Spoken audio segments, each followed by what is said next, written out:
Immersion dans un village de la région du Djoro qui a souffert le martyre à cause du terrorisme. Les populations autrefois déplacées ont rejoint leur localité. Elles renouent depuis plus d'un an maintenant avec la sérénité et ce, grâce aux efforts conjugués des FDS et VDP. On voit cela dans ce reportage de Bienvenue Tansa.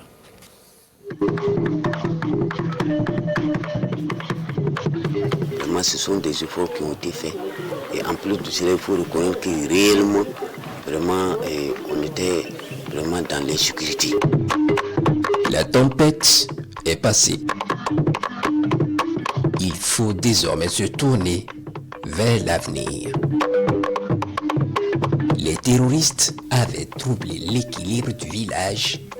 Les forces de défense et de sécurité et les volontaires pour la défense de la patrie ont travaillé à ramener l'ordre et la quiétude. Vraiment, ils sont venus nous attaquer. Mais Dieu merci, avec l'accompagnement du BIR 15, vraiment, on a pu en tout cas repousser l'ennemi et en tout cas faire ce qu'on pouvait d'eux. Et vraiment, on est installé. Dans ce village de la région du Djoro, les habitants qui avaient trouvé refuge ailleurs sont quasiment de retour. Depuis bientôt 2 ans. Aujourd'hui, c'est avec joie que beaucoup vivent leur retour au bercail. Moi, je suis parti à Bobo, j'ai laissé les parents. Donc, quand j'ai appris que le village s'est retourné, donc je suis revenu. En l'air, on peut dire qu'on n'a même pas peur, même pas peur. Oui.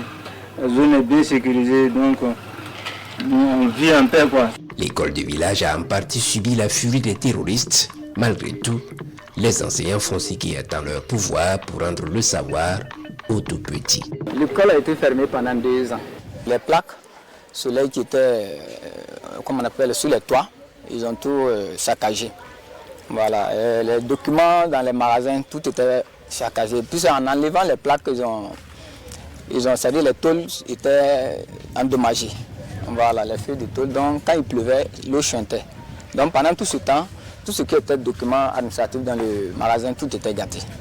Voilà. Les tables bancs, tout était dehors. Bon, les fils, le bâtiment était électrifié, mais ils ont enlevé les fils.